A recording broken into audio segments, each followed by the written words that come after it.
चलिए, स्वागत है आप सबका। समास प्रकरण अपना। आज समास प्रकरण में अपना जो अंतिम समास है, द्वंद्व समास, उसकी चर्चा करेंगे। तो जैसे सभी समासों की परिभाषा के बारे में हमने सामान्य रूप से पहले चर्चा की थी कि प्रायेण पूर्व पदार्थ प्रधानो अव्ययीभावः, प्रायेण उत्तर पदार्थ प्रधानो तत्पुरुषः, प्रायेण अन्य पदार्थ प्रधानो बहुव्रीहि। इसी तरह से द्वंद्व समास के लिए भी ये नियम, ये परिभाषा बताते हैं कि प्रायेण उभय पदार्थ प्रधानो द्वंद्वः, प्रायेण उभय पदार्थ प्रधानः। द्वंद्व समासः उभय पदार्थ प्रधानः भवति। द्वंद्व समास में दोनों पदार्थ प्रधान होता है। मैंने समास करने के लिए दो पद तो होगा ही कम से कम। तो यद्यपि दो पद यहाँ दो से अधिक पदों को भी बता रहा है, दो शब्द दो से अधिक पदों का भी उपलक्षण है। तो चाहे दो पद कहो या दो से अधिक पद कहो, तो दोनों पदों का जो अर्थ है वो प्रधान होगा। इसका तात्पर्य ये हुआ कि द्वंद्व समास में जितने भी पद होंगे वो सभी अर्थ प्रधान होंगे। लेकिन चूंकि दो, ये जो उभय शब्द है ये पढ़ा गया है लक्षण में, इसीलिए सामान्य रूप से हम कहते हैं कि जिस समास में उभय माने दोनों, पदार्थ माने पदों का अर्थ प्रधान हो, उसे हम द्वंद्व कहेंगे। मतलब क्या है? मतलब ये हुआ कि जितने भी पद बोलेंगे तो वाक्यार्थ बोध में उन दोनों का बोध होगा। जैसे हम बोलते हैं, मान लीजिए राम कृष्ण, तो रामश्च कृष्णश्च, ये राम और कृष्ण बोलेंगे तो इन दोनों का जब हम द्वंद्व समास करेंगे तो राम का भी अर्थबोध होगा और कृष्ण का भी अर्थबोध होगा। इसी प्रकार रामश्च कृष्णश्च मोहनश्च, यदि हम ये तीनों बोलेंगे तो तीनों पदार्थ प्रधान होंगे। अवगतम? इसका मतलब जिस समास में सभी पदार्थ प्रधान होते हैं उसी का नाम द्वंद्व है। तो ये तो परिभाषा है, लेकिन द्वंद्व समास किस अर्थ में होगा, कहाँ होगा, इसको बताने के लिए प्रधान सूत्र है चार्थे द्वंद्व। क्या सूत्र है? राम राम। चार्थे द्वंद्व। चार्थे द्वंद्व सूत्र का मतलब यह है कि च के अर्थ में द्वंद्व समास होता है। ध्यान रखिए, किसके अर्थ में? च के अर्थ में द्वंद्व समास होगा। इसको बताने वाला सूत्र कौन है? चार्थे द्वंद्व। अवगतम? अब ये बात होती है कि जब आपने कहा कि च के अर्थ में, तो च का जो अर्थ होगा उस अर्थ को बताने के लिए द्वंद्व समास होगा। बात समझ में आ रही है? अब हम छात्र को पूछते हैं कि भैया च का क्या अर्थ है, तो बच्चे बोलते हैं च का अर्थ और, च माने और। तो च का अर्थ और नहीं है, च संस्कृत में बोलते हैं, उसका अनुवाद हुआ और हिंदी में।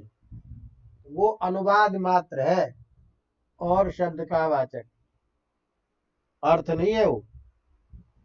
अवगतम। तो ऐसी स्थिति में वह और जो हम हिंदी में बोलते हैं वो केवल अनुवाद मात्र है, केवल अनुवाद मात्र है, अर्थ नहीं है। अवगतम। अब ध्यान ये रखना है हमको कि चौके अर्थ में जब बता रहे हैं तो चौ का अर्थ क्या है, इसीलिए, और ये परीक्षा के लिए बहुत महत्वपूर्ण प्रश्न होता है किसी भी परीक्षा में। वही आप चौ के अर्थ में द्वंद्व समास करते हैं तो चौ का क्या अर्थ है ये बताइए। चौ का अर्थ जब बता रहे हैं कि चौ के अर्थ में द्वंद्व होगा तो चौ का कुछ न कुछ तो अर्थ होगा। तो हम झटिति कह देते हैं कि और नहीं बताना है। चौ के चार अर्थ होते हैं, समुच्चय, अन्वाचय, इतरेतर और समाहार इति चार्थाः। समुच्चयः, अन्वाचयः, इतरेतर, समाहारश्च इति चार्थाः, ये च के अर्थ होते हैं। अवगतम। समझ में आ रही बात। अब ध्यान दीजिए कि अर्थ की दृष्टि से तो च के चार अर्थ होते हैं, ये हमको पता चल गया, लेकिन इन चारों अर्थों में से समास, द्वंद्व समास दो ही अर्थ में होता है, ये ध्यान रखना। यद्यपि च के चार अर्थ होते हैं, लेकिन इन चारों अर्थों में च के दो ही अर्थ में समास होता, और वो अर्थ है इतरेतर और समाहार। इन दो अर्थ में ही च का समास होगा। अवगतम। अब इसका मतलब ये हुआ कि दो ही अर्थ में जब समास होगा, इसीलिए द्वंद्व समास दो ही प्रकार का होता है। द्वंद्व समास कितने प्रकार के? दो प्रकार के। एक इतरेतर योग द्वंद्व और एक समाहार द्वंद्व, यही द्वंद्व समास होते हैं। समझ में आ रही बात। कर लेंगे। अब प्रश्न उठा कि भाई च के जो दो अर्थ है, च के जो दो अर्थ है, उन दोनों अर्थों में च के दोनों अर्थ है, उस दो अर्थ में समास क्यों नहीं होता? च के दो अर्थ में समास क्यों नहीं होता? तो जवाब हमारा एक सीधा ये होना चाहिए कि च के अर्थ में द्वंद्व समास इसलिए नहीं होता क्योंकि दोनों ही अर्थों में जब हम देखते हैं तो ऐसी स्थिति में जो पहला अर्थ है समुच्चय और अन्वाचय, इस अर्थ में सामर्थ्य नहीं होता है। तो चौके अर्थ में जो दो अर्थ है, कौन कौन? समुच्चय और अन्वाचय, इन दोनों अर्थों में चौका इतरेतर दो योग समाहार द्वंद्व, ये दो ही अर्थ में द्वंद्व समास होगा। समुच्चय अर्थ में और अन्वाचय अर्थ में समास नहीं होता। अवगतम। कोई पूछे क्यों नहीं होता भाई, तो एक शब्द में जवाब ये है कि सामर्थ्य नहीं होने के कारण, क्योंकि समास हमेशा सामर्थ्य में ही होता है। और सामर्थ्य क्या चीज है ये हम पहले बता चुके हैं कि पदों का परस्पर अन्वय होना ही सामर्थ्य है। जहां आपस में पदों का परस्पर समन्वय हो सके उसी को हम सामर्थ्य कहते हैं। तो सीधे सीधे प्रश्न के रूप में हुआ कि समुच्चय अर्थ में समास नहीं, द्वंद्व समास नहीं, और अन्वाचय अर्थ में समास नहीं। तो फिर प्रश्न उठा कि फिर इन दोनों अर्थों का प्रयोग कब करते हैं? समुच्चय अर्थ में च का प्रयोग और अन्वाचय अर्थ में च का प्रयोग कब करते हैं? तो कहते हैं वाक्य में। जब हम वाक्य बोलते हैं तो वाक्य में च का समुच्चय अर्थ होता है और अन्वाचय अर्थ होता है। तो समुच्चय अन्वाचय अर्थ होने पर केवल वाक्य का प्रयोग होता है, समास नहीं होता, सामर्थ्य नहीं होने से, और दो अर्थ में समास हुआ। ये तो मूल बात हो गई। लेकिन अब हमको ये जो चारों नाम दिए हैं, इन नाम के आधार पर किसको समुच्चय कहते हैं, किसको अन्वाचय कहते हैं, ये और उदाहरण के रूप में जो वाक्य है उसको भी थोड़ा देखना पड़े। अब एकदम तो वो समुच्चय किसे कहते हैं? तो उसके लिए कहते हैं कि देखिए, जहां दो परस्पर निरपेक्ष पद यानी अलग अलग पद है, तो दो परस्पर एक दूसरे से संबंधित नहीं है, निरपेक्ष मैंने एक दूसरे से संबंधित नहीं होना। तो जहां दो परस्पर पद का किसी एक क्रिया में अन्वय होता है, जहां अलग अलग निरपेक्ष पदों का किसी एक क्रिया में अन्वय हो, अर्थात दोनों के लिए एक ही क्रिया का प्रयोग हो और दोनों पदों को एक क्रिया में जोड़ दे, तो वहां च का अर्थ होता है समुच्चय। अवगतम? जैसे उदाहरण से समझिए कि हमने कहा ईश्वरम गुरुम च भजस्व, ईश्वर और गुरु को भजो, भजो बने उनके आराधना करो, सेवा करो। तो ईश्वर पदार्थ अलग है, गुरु पदार्थ अलग है। अब इन दोनों के लिए हमको कहना क्या चाहिए? ईश्वर को भजो और गुरु को भजो। तो ईश्वर को भजो और गुरु को भजो, ये इसका अर्थ है। तो भजन क्रिया का अलग अलग प्रयोग यदि होगा तो ईश्वर को भजो, गुरु को भजो, ये अर्थ होना चाहिए। यही वाक्य का अर्थ होता है। इसी अर्थ को बताने के लिए हमने क्या किया कि दो अलग क्रिया का प्रयोग नहीं किया और एक ही क्रिया का प्रयोग किया, भजस्व, और उसमें ईश्वर को भी जोड़ दिया और गुरु को भी जोड़ दिया। किसने जोड़ा? ये च ने जोड़ा, च ने जोड़ा। तो ध्यान रखिए कि हिंदी में जब भी हम और शब्द का बोलते हैं, प्रयोग करते हैं, तो जहां हम और बोलेंगे उसके बाद में जो शब्द रहेगा, संस्कृत में उस शब्द के बाद हम और का वाचक च शब्द का प्रयोग करते हैं। तो हमने कहा ईश्वर और गुरु, तो और हमने कहा बोला? ईश्वर और गुरु के बीच में। तो संस्कृत में जब हम कभी अनुवाद करेंगे तो उसके बाद में हम च का प्रयोग करेंगे। यद्यपि हम आगे और चर्चा करेंगे, लेकिन उस चर्चा के बावजूद भी हमें सामान्य रूप से ये देखना चाहिए कि जब भी हम कभी ईश्वर का प्रयोग करें या गुरु का प्रयोग करें, किसी अन्य शब्द का प्रयोग करें, तो ऐसी स्थिति में संस्कृत में च शब्द का प्रयोग एक शब्द के बाद में करते हैं। अवगतम? तो हमने क्या किया? ईश्वरम गुरुम च भजस्व, इस स्थिति को हमने क्या कर दिया? च को बाद में लेकर के प्रयोग कर दिया।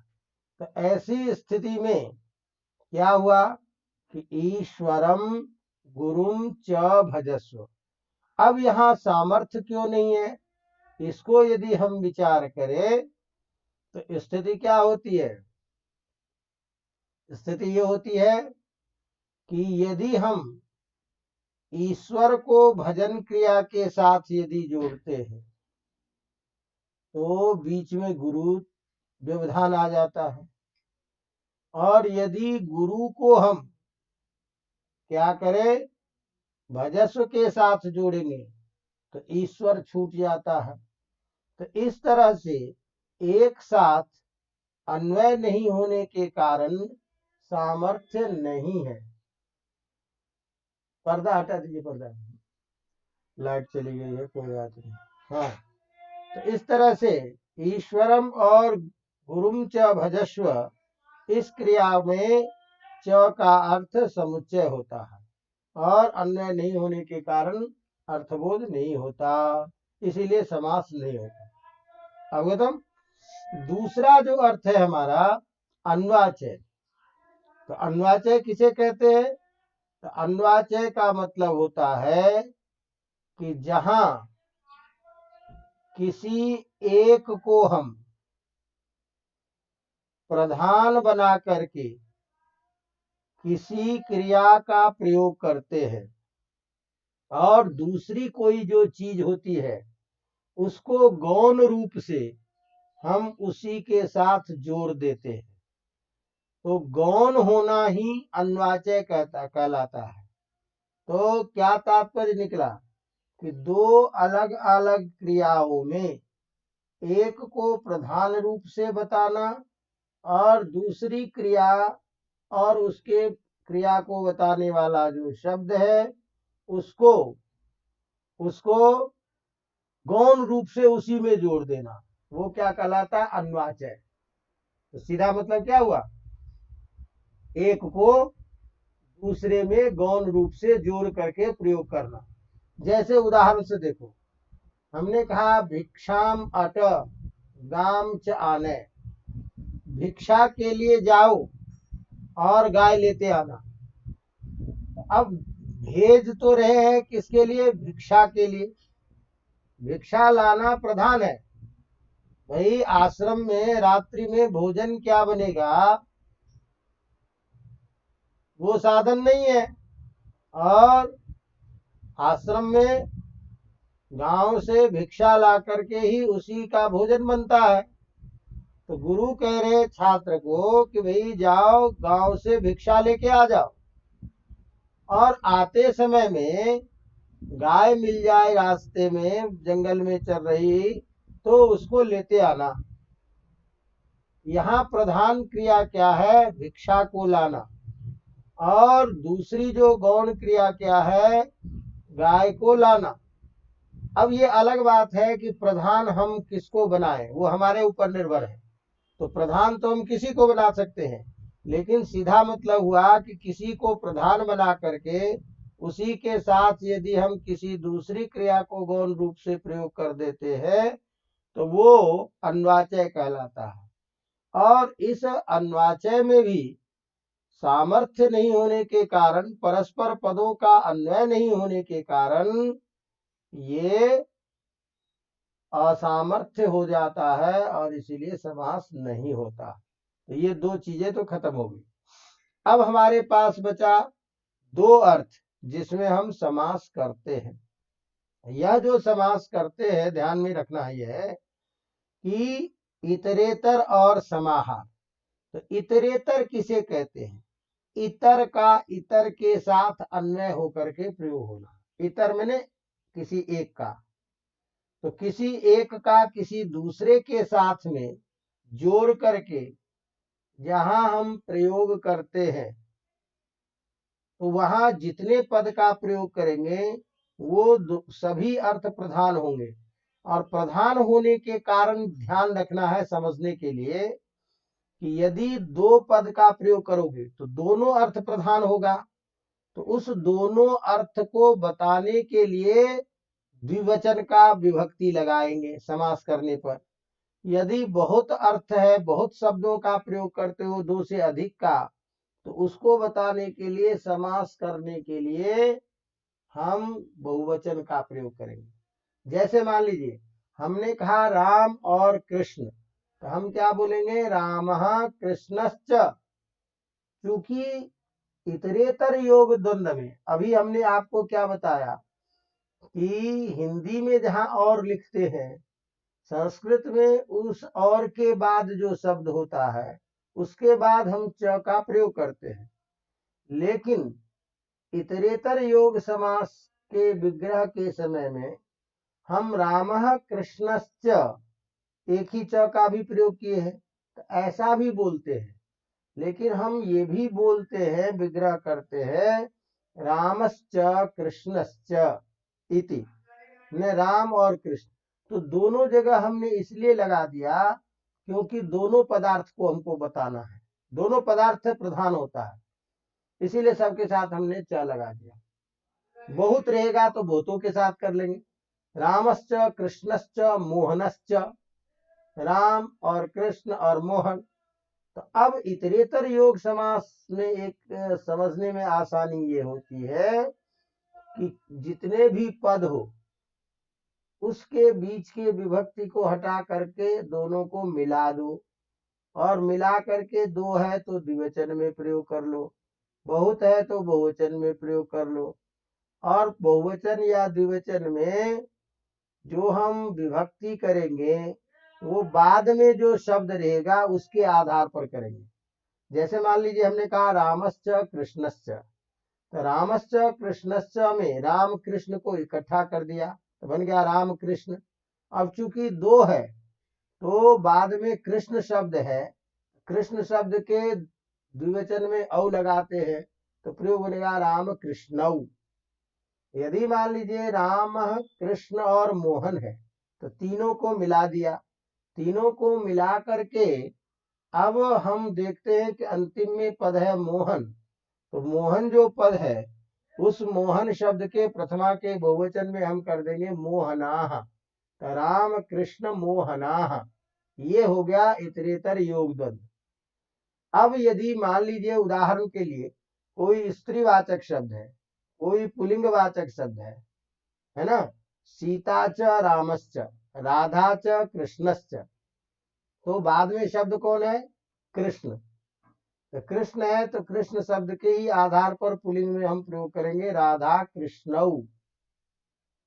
माता च पिता च इति माता पितरौ। बात समझ आ रही बात की नहीं। लेकिन मान लीजिए स्त्रीवाचक कोई शब्द है, राधा च कृष्णा च, तो दो आ गया तो अब अंत में शब्द कौन है, कृष्णा। तो कृष्णा शब्द आकारांत है, तो आकारांत के द्विवचन में जो प्रयोग होगा वो प्रयोग करेंगे तो बोलेंगे राधा कृष्णे, क्योंकि रमा रमे कृष्णा कृष्णे। यदि मान लो नपुंसक लिंग में शब्द है कोई, समझे कि नहीं, पत्रम च पुष्पम च, तो पत्र और पुष्प दोनों चीज है, तो पुष्प शब्द नपुंसक लिंग में है, नपुंसक लिंग में भी द्विवचन में ए ही होता है, फलम फले, तो पत्र पुष्पे। लेकिन मान लो हमने कहा फलम फलम च पत्रम च पुष्पम च, तो अब यहाँ पुष्प शब्द अंत में है और नपुंसक लिंग में है, तो प्रथमा के बहुवचन में नपुंसक लिंग में पुष्पानि बनता है, तो फल पत्र पुष्पानि, पत्र फल पुष्पानि, अवगतम, या पत्र पुष्प फलानि, इस तरह से हम प्रयोग करेंगे। तो जहां कहीं भी एक से अधिक पदों का प्रयोग किया जाए और उन सभी अर्थ को हमें बताना होगा तो ऐसा जो समास होगा उसी को हम इतरेतर योग द्वंद्व समास कहते हैं। अवगतम। अगला बचा समाहार द्वंद्व। समाहार का मतलब होता है समूह, समूह का मतलब होता है मिलाना। अवगतम। तो मिलाना जब प्रयोग होगा तो इस स्थिति में हमको ये देखना है कि प्रयोग जब हम कर रहे हैं मिलाना तो एक हो जाएगा, तो अलग अलग पदों का अर्थबोध नहीं होगा, अलग अलग पदों का अर्थबोध नहीं हो करके सबको मिला करके एक कर देंगे। तो एक कर देने से क्या होगा कि अब किसी शब्द के आधार पर लिंग का प्रयोग नहीं हो करके सबको मिला करके नपुंसक लिंग एक वचन में प्रयोग हम कर देंगे। अवगतम। तो समाहार द्वंद्व की ये विशेषता है कि इसमें हमेशा नपुंसक लिंग एक वचन ही बनता है, इसीलिए इसे कहते हैं हम समूह, समाहार समूह, समाहार कहते हैं समूह को। अवगतम। कर लेंगे।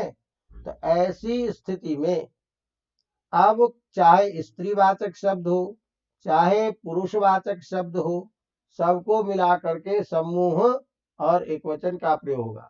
जैसे बोलेंगे संज्ञा च परिभाषा च इति संज्ञा परिभाषम, ये समाहार होकर के एकवचन हो गया। अवगतम। अब हमको जैसे मान लीजिए हम क्या कहेंगे कि मुखम च नासिका च इति मुख नासिकम, समझ में आ रही बात की नहीं? तो अब हमको दंताश्च ओष्ठाश्च, ओष्ठौ च दो है तो दंतोष्ठम, तो इस तरह से अनेक शब्दों को मिलाकर के जहां एक कर दिया जाए तो वहां समाहार द्वंद्व होता है। अब ध्यान दीजिए, द्वंद्व समास में यही दो प्रधान सूत्र है। समझ में आ रही बात? तो द्वंद्व समास में कभी भी समास होगा तो इसी दोनों सूत्र से होगा। अवगतम। लेकिन जो परीक्षा में द्वंद्व समास पूछता है उसमें दो बातें ध्यान रखने की है और वही उदाहरण अधिकतर हमको समझना है। एक तो जब आपने कहा कि द्वंद्व समास में सभी पदार्थ प्रधान होते हैं तो किस पद का प्रयोग पहले हम करें, समझेगा ना? ये एक तय करते हैं कि इस प्रकार के शब्दों का ही प्रयोग हम पहले करेंगे।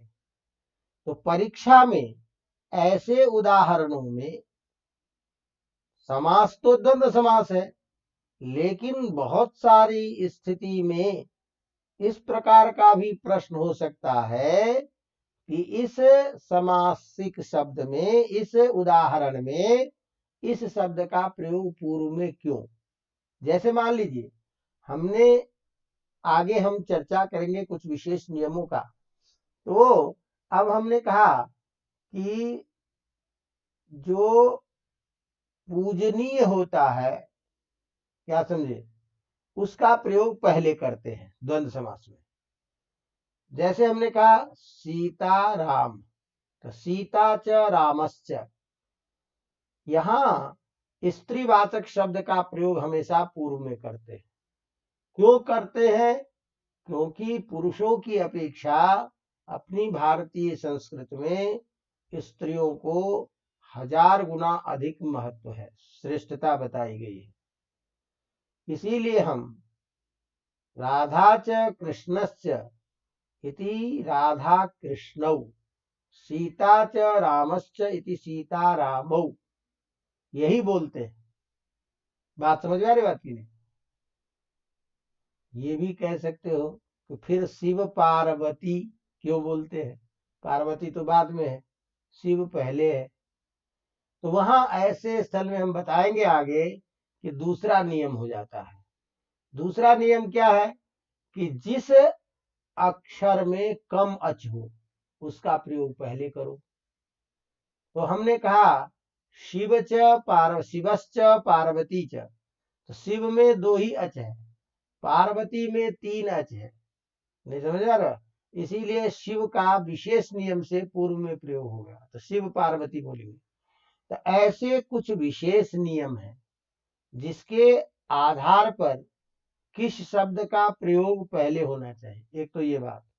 दूसरी बात कि आपने कहा समाहार द्वंद्व होता है, तो समाहार द्वंद्व कहां होता है? तो विशेष स्थलों में समाहार द्वंद्व की हम बात करते हैं। बात समझ में आ रही बात की नहीं?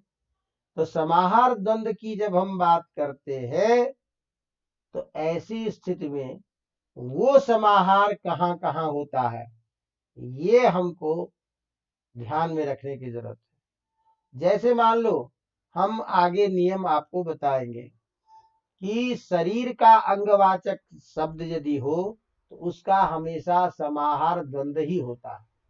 जैसे पाणिपादम, पाणी च पादौ च इति पाणिपादम, माने हाथ और पैर, ये अंगवाचक है।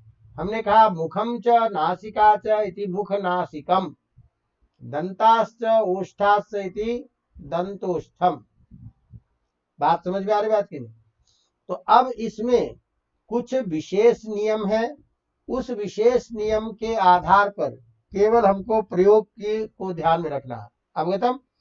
तो उसी विशेष प्रयोग की हम अब चर्चा कर रहे हैं। तो जैसे आपका नियम है चार्थेषु, ध्यान रखिए कि ये जो आगे हमने नियम पढ़ा, तो इसके लिए पहले कुछ अपवाद ही नियम बता रहे हैं। अपवाद नियम ये बता रहे हैं कि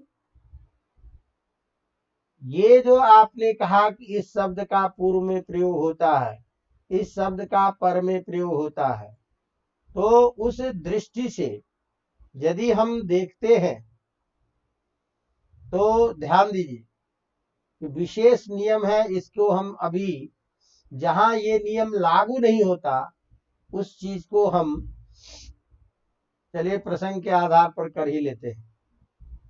कि कहते हैं कि देखो, आपने जो ये बताया कि किस शब्द का प्रयोग पूर्व में होगा, किस शब्द का प्रयोग पर में होगा, ये नियम धर्मादि में लागू नहीं होता। माने पुरुषार्थ चतुष्टय जो बताया गया है उसमें ये नियम लागू नहीं होता। धर्मस्य अर्थस्य, समझ आ रही बात? तो धर्म, अर्थ, काम और मोक्ष, ये चार चीजें हैं। तो जिस क्रम से ये पढ़ा गया है कोई जरूरी नहीं है कि इसी क्रम से इसका प्रयोग हुआ, हम इसको आगे पीछे भी बोल सकते हैं। समझ आ रही बात?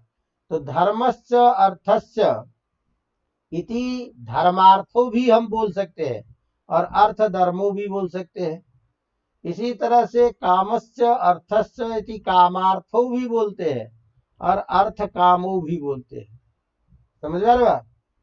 तो ये जो चीज है इसमें ये नियम लागू नहीं होता कि किसका प्रयोग पूर्व में करें।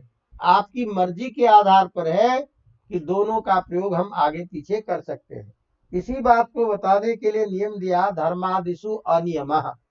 धर्म आदि में ये नियम लागू नहीं होता कि किसका प्रयोग पहले करे किसका बाद में। अब यहां एक उदाहरण परीक्षा में पूछता है और चूंकि शब्द में बदलाव हो जाता है इसलिए इस नियम को ध्यान रखिए। उदाहरण को, जाया च पति च पतिश्च, तो जाया माने पत्नी, तो जाया और पति इन दोनों शब्दों के पढ़े जाने के कारण समास होना चाहिए हमेशा द्विवचन में जायापति दीर्घ। बात समझ में आ रही बात? लेकिन यहां विशेष प्रयोग भी होता है कि जाया शब्द के स्थान पर दो विशेष आदेश हो जाते हैं, एक जम आदेश और एक दम आदेश। तो दंपति भी प्रयोग बनता है और जमपति भी प्रयोग बनता है। तो दंपति का भी मतलब है पति पत्नी, और दंपति शब्द हमेशा द्विवचन में ही प्रयोग होता है।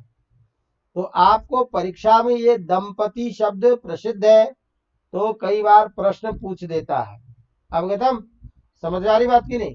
तो इस तरह से इसको क्या प्रयोग करना है, दंपति परीक्षा में पूछ दिया तो इसका विग्रह आपको ध्यान में क्या रखना है, जाया च पतिश्च। अवगतम? समझ में आ गई बात? चलिए, तो ये प्रश्न खत्म हो गया। तो आपको ध्यान रखना है कि चाहे जमपति पूछे तब भी विग्रह करना है जाया च पतिश्च, दंपति पूछे तब भी विग्रह करना है जाया च पति च। जायापति है तो वहां तो है ही, लेकिन तीनों रूप बनते हैं समास में, द्वंद्व समास में। अवगतम? ये एक छोटा सा प्रसंग बीच में आ गया था इसीलिए इसको कर दिया। अब हमारी चर्चा चल रही थी कि किस शब्द का प्रयोग पूर्व में करें, समझेंगे ना? तो उसके लिए विशेष नियम कहते हैं द्वंद्वे घी। क्या कहते हैं? द्वंद्वे घी माने द्वंद्व समास में घी संज्ञक शब्द का प्रयोग पूर्व में होता है। घी संज्ञक शब्द का प्रयोग पूर्व में होता है। तो घी संज्ञा व्याकरण में एक विशेष है। घी संज्ञा करने वाला सूत्र है शेषोघ्य सखी, क्या सूत्र है? शेषोघ्य सखी। शेषोघ्य सखी सूत्र का मतलब है, सामान्य रूप से आप लोग समझ लीजिए, ज्यादा पचड़े में मत पड़िए, क्योंकि आप लोगों के लिए इतना शास्त्रीय ज्ञान अपेक्षित नहीं है। तो मूल रूप से समझिए कि सखी शब्द को छोड़ करके हरस्व इकारांत जितने भी शब्द होते हैं उसकी घी संज्ञा होती है। बात समझ में आ रही? बात क्या? हरस सखी शब्द को छोड़कर हरस्व इकारांत जो शब्द, उसकी घी संज्ञा होती है। तो अब हम प्रयोग करते हैं, मान लीजिए हरिश्च हरश्च, तो हरि और हर ये दो प्रयोग है। इसमें हरि जो है हरस्व इकारांत शब्द है, ये घी संज्ञक है। इसीलिए घी संज्ञा होने से जब भी कभी हम हरि हर का प्रयोग करेंगे, तो चाहे आप विग्रह हरश्च हरिश्च ही क्यों न करो, प्रयोग हरि शब्द का ही पहले होगा, क्योंकि हरि शब्द हरस्व इकारांत है। हरस्व इकारांत होने से घी संज्ञा हो गई। अवगतम? समझ में आ रहा कि नहीं? अब बात यह आई कि जहां हरस्व इकारांत हो अकारांत हो, वहां तो हम हरस्व इकारांत का पूर्व कर लेंगे। लेकिन जहां मान लीजिए दोनों ही अकारांत हो, ऐसे में क्या करें? तो ऐसे में विशेष नियम दे रहे हैं, अजादि अदंतम। क्या नियम है? अजाद्य दंतम, माने जिस शब्द के आदि में भी अच हो और अंत में भी अच हो, ऐसे शब्दों का द्वंद्व समास में पूर्व में प्रयोग होता है। तो अजाद्य दंतम सूत्र कहता है कि अच है आदि में जिसके और अंत में अकार होने पर ऐसे शब्दों का प्रयोग पहले करते हैं। जैसे हम कहते हैं ईशश्च कृष्णश्च इति ईश कृष्णो, तो ईश में ई जो है अजादि है और श में अ जो है अदंत है। लेकिन कृष्ण में देखते हैं कि अदंत तो है लेकिन आदि में क है, इसीलिए अजादि नहीं है। तो हमेशा ईश शब्द का ही प्रयोग होगा। अवगतम? कर लेंगे। इसी तरह से अब कहते हैं कि मान लीजिए कि दोनों जगह यदि अदंत हलंत ही शब्द हो, एक समान शब्द हो, अदंत हो हलंत हो हलादि हो, तो ऐसे में क्या करेंगे? उसके लिए एक नियम दे रहे हैं, अल्पाच तरम। क्या? अल्पाच तरम माने जिसमें कम अच हो उसका प्रयोग पूर्व में होता है। तो जैसे हम कहते हैं शिवश्च केशवश्च, शिव और केशव, तो देखते हैं कि शिव में क्या है? कम अच, दो अच है। केशव में तीन अच है, इसीलिए क्या बनेगा? शिव केशव, है ना? अब कहते हैं एक बात बताइए, यदि दोनों में समान अच होगा तो क्या करें? दोनों में समान अच होगा तो उसके लिए नियम दे देते हैं, लघ्वक्षरम पूर्वम। क्या नियम? लघु अक्षर जो है, लघु माने हरस्व, हरस्व अक्षर जहां होगा उसका प्रयोग पहले करेंगे। जैसे देखो कुशश्च काशश्च, तो कुश और काश, तो कुश में कु में उ जो है वो क्या है? लघु अक्षर है। लेकिन का में जो आ है वो क्या है? दीर्घ अक्षर है। इसीलिए दीर्घ अक्षर होने के कारण काश शब्द का प्रयोग हम बाद में करेंगे। तो कुशश्च काशश्चेति कुश काशम, ये प्रयोग बनेगा। इसी तरह से हमने आपको एक नियम बताया था कि अभ्यर्हित जो होता है उसका प्रयोग क्या होगा? पहले होगा। अभ्यर्हित माने पूजनीय, तो चाहे वो माता च पिता च हो तो माता पितरो बनेगा। बात समझ में आ रही? बात तो माता पूजनीय है। इसी तरह से कह रहे हैं तापसश्च पर्वतश्च इति तापस पर्वतो, या पार्वतो भी कहीं दिखाई दे तो एक ही बात है। तो एक तो है तपस्या और एक है पर्वत पर होने वाला। तो तपस्या जन्य, तो तपस्वी में तपस्या रूपी कार्य में और पर्वत में तपस्या रूपी जो कार्य है वो अभ्यर्हित है, पूजनीय है, सम्माननीय है, उसकी श्रेष्ठता होती है। इसीलिए तापस शब्द का प्रयोग पूर्व में होता है। अवगतम कर लेंगे।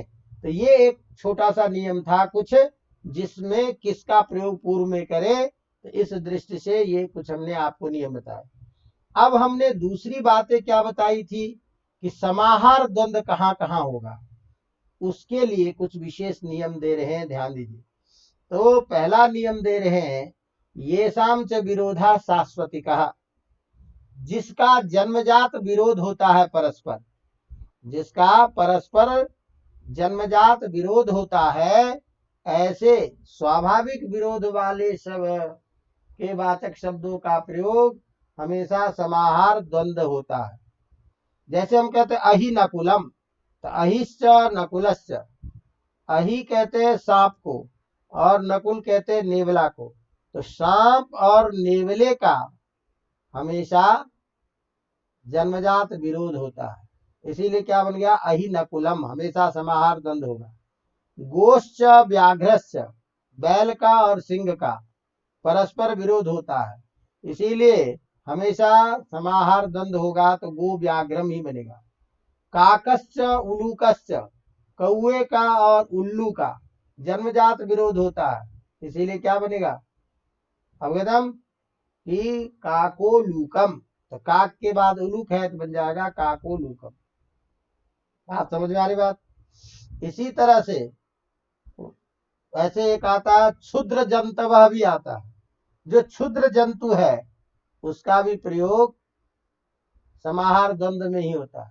क्षुद्र जंतु क्या चीज है, नहीं है शायद आपको या कहीं। क्षुद्र जंतु का मतलब होता है जैसे कीड़े मकोड़े इत्यादि जो है वो क्षुद्र जंतु में आते हैं।